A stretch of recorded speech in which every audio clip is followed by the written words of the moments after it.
ഇപ്പോൾ നടക്കുന്ന ഇറാൻ യുദ്ധത്തിൽ നമുക്ക് മനസ്സിലാക്കാൻ സാധിക്കുക, ഒരു കള്ളക്കുറുക്കനെ പോലെ ഒളിച്ചിരുന്ന് മിണ്ടാണ്ടിരുന്ന് കാര്യങ്ങളൊക്കെ ചെയ്യുന്ന ആണ് ഇസ്രായേലി പ്രധാനമന്ത്രി ബെഞ്ചമിൻ നെത്തന്യാഹു.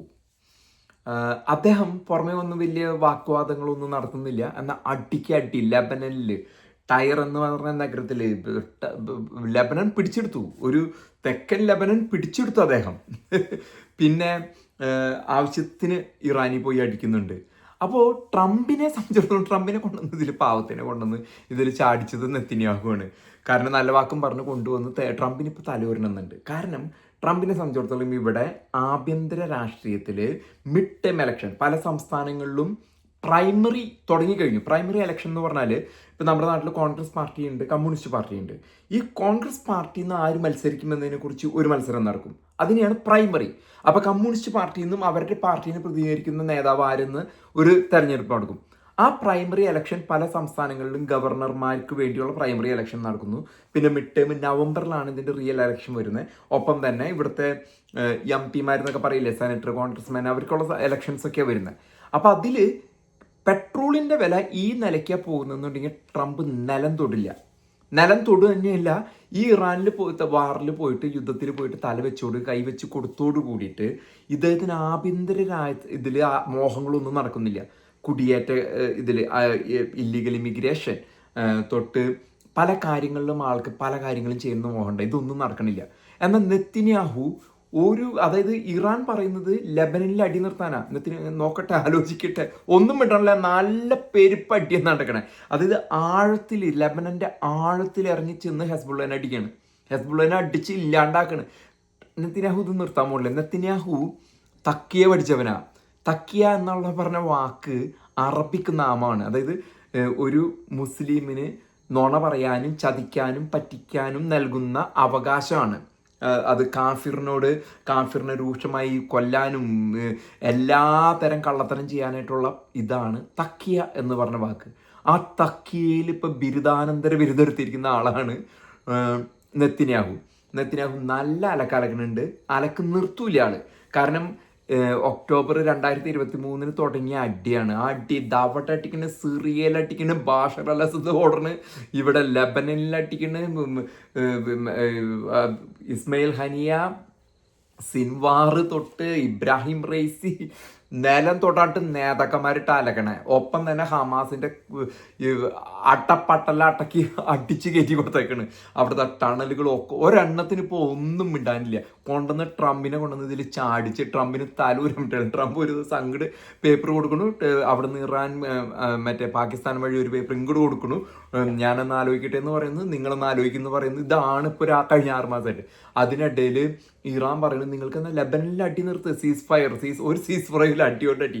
അതിനിടയിലാണ് ഇന്നലെ ഹോർമുസ് കടലിൻ്റെ, അതായത് അന്താരാഷ്ട്ര കടലിൻ്റെ മേലെ വെച്ചിട്ട് എം ക്യു എന്ന് പറഞ്ഞ കാറ്റഗറിപ്പെട്ട ഒരു ഡ്രോൺ, അമേരിക്കയുടെ ഡ്രോൺ 1600 കോടി അതിൻ്റെ വില, അതടിച്ചിട്ടോടുകൂടി ഇറാൻ വീണ്ടും പോയി അമേരിക്ക അടിക്കുകയാണ്. സെൻട്രൽ കമാൻഡ് ബ്രാഡ്ലി കൂപ്പർ ഇവരൊക്കെ അടിയാണ്.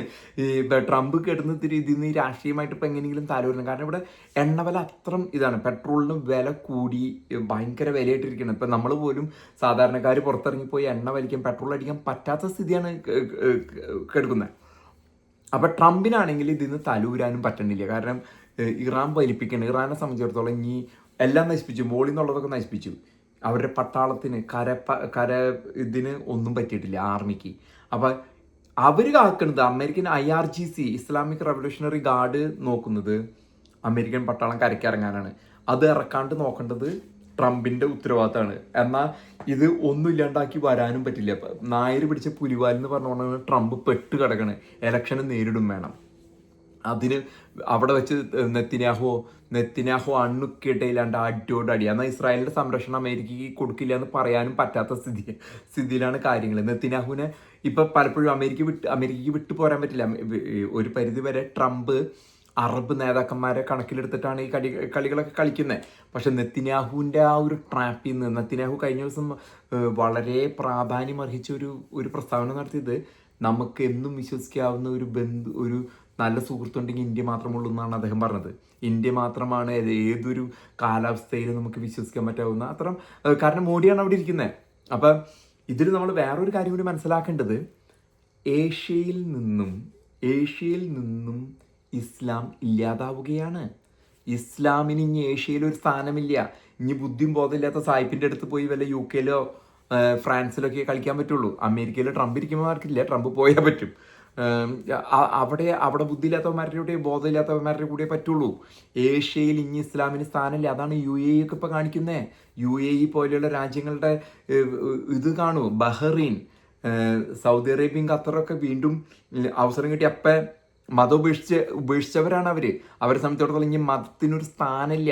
അപ്പം അവിടെ ലോകത്തിലെ ഏറ്റവും വലിയ ഇസ്ലാമിക ഭൂരിപക്ഷമുള്ള രാജ്യമായ ഇന്തോനേഷ്യ മതം ഉപേക്ഷിക്കാൻ അവിടെ പിന്നെ ഏഷ്യൻ കൾച്ചറിൽ ഇത് നിലനിൽക്കില്ല. കാരണം ഇസ്ലാം നിലനിൽക്കണമെങ്കിൽ കൊന്ന് ഭീഷണിപ്പെടുത്തി നിർത്തണം. അത് ഏഷ്യയിൽ ഇനി നടക്കില്ല, ചൈന നടക്കില്ല, ഈ പൂട്ടിൻ്റെ അടുത്തോ നടക്കില്ല.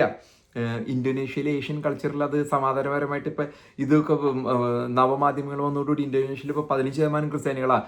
കത്തിപ്പടരാണ് ക്രിസ്ത്യാനിറ്റി. ഞാൻ പലപ്പോഴും ഇന്തോനേഷ്യക്കാരായിട്ട് പാസ്റ്റർമാരുടെ ബഹളം, ഇവിടെ ഇപ്പോൾ അമേരിക്കയിൽ പോലും പാസ്റ്റർമാർ പല ഇതിനു വേണ്ടി വരുന്നത് ഇന്തോനേഷ്യക്കാരാണ് ഒട്ടനവധി പാസ്റ്റർമാർ വരുന്നത്. അതല്ലെങ്കിൽ മലേഷ്യ മുസ്ലിമുകളുടെ രാജ്യമാണ്. അതൊക്കെ വിട്ടുമാറി പോവാണ്, ഇസ്ലാമിനെ വിടാണ്. ചൈനയിൽ നടക്കില്ല എന്ന് നിങ്ങൾക്കറിയാം, വിയറ്റ്നാം. അപ്പോൾ ഈ ഒരു പ്രതിഭാസം എന്ന് പറയുന്നത് നെതന്യാഹു അവിടെ അടിച്ച് നിരത്തി. ഇനി ഇസ്രായേലായിരിക്കും ആ പ്രദേശം.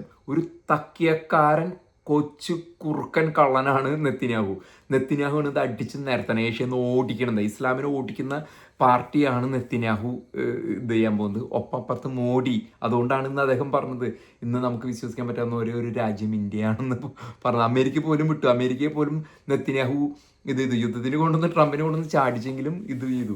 അപ്പം നെതന്യാഹുവിനെ കണ്ടു പഠിക്കണം എന്നാണ് യൂറോപ്യൻ നേതാക്കന്മാരോട് എനിക്ക് പറയാനുള്ളത്.